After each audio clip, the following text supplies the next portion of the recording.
ایک مرتبہ کا ذکر ہے، ایک ویران راستے پر ایک اونٹ کھڑا تھا اور اس کی رسی بھی کھلی ہوئی تھی۔ اسی راستے سے ایک چوہے کا گزر ہوا۔ اس نے جب دیکھا کہ ایک اونٹ کھڑا ہے اور اس کے گلے میں رسی ہے اور وہ کہیں بندھی ہوئی بھی نہیں، نہ جانے چوہے کو کیا سوجھی۔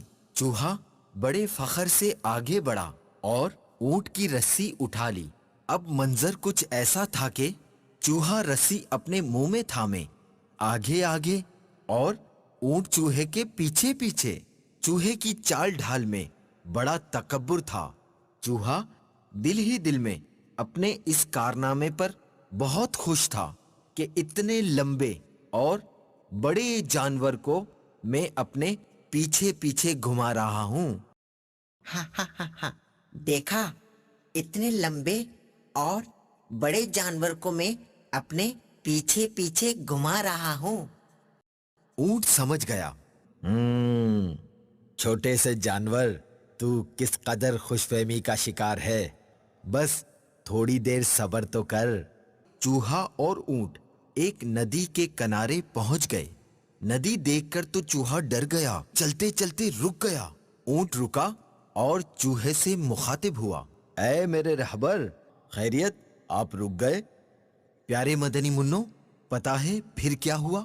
چوہا جو پہلے تو بہت تکبر و فخر سے چل رہا تھا، اب ندی کے بہتے پانی اور گہرائی کو دیکھ کر تو اس کی حالت ہی غیر ہو گئی۔ اونٹ نے ہنسی چھپاتے ہوئے کہا، ڈر کیوں گئے ہو؟ کیا بات ہے، آگے بڑھتے جاؤ، ہمت اور جرت سے کام لو۔ چوہے نے ڈر کے مارے ہلکی سی آواز نکالی اور بتایا کہ پانی بہت گہرا ہے، میں تو ڈوب جاؤں گا۔ اونٹ نے کہا، میں دیکھتا ہوں پانی کتنا گہرا ہے۔ پھر وہ ندی کے پانی کے اندر اتر گیا اور چوہے کو بتایا کہ پانی کوئی اتنا گہرا بھی نہیں، بس گھٹنوں گھٹنوں تک ہی تو ہے۔ آپ آئیں آگے تاکہ میں آپ کے پیچھے پیچھے ندی پار کر سکوں۔ یہ سنتے ہی چوہے کی تو گویا جان ہی نکل گئی ہو۔ بڑی عاجزی و انکساری کرتے ہوئے چوہے نے کہا، پانی تو آپ کے گھٹنوں تک ہے، میں تو ڈوب ہی جاؤں گا۔ چوہا سمجھ چکا تھا کہ وہ جس بات پر غرور و تکبر کر رہا تھا یا وہ جس خوش فہمی میں تھا وہ درست نہ تھی۔ کسی کو حقیر نہیں سمجھنا چاہیے۔ چوہا اپنے کیے پر بہت شرمندہ تھا۔ کبھی اپنے آپ سے کمتر کسی کو نہیں سمجھنا چاہیے۔ ہر چیز کی اپنی اہمیت ہوتی ہے۔ آؤ میری پیٹھ پر بیٹھ جاؤ۔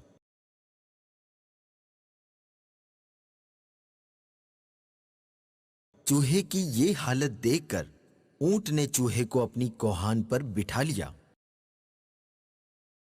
اور ندی پار کرا دی۔ پیارے مدنی منو، دیکھا، جو دوسروں کو حقیر سمجھتے ہیں انہیں شرمندگی کا سامنا کرنا پڑتا ہے۔ ہمیں چاہیے کہ ہم کسی کو حقیر نہ جانیں۔ تو پیارے مدنی منو، آپ نیت کرتے ہیں نا کہ آئندہ کسی کو حقیر نہیں سمجھیں گے؟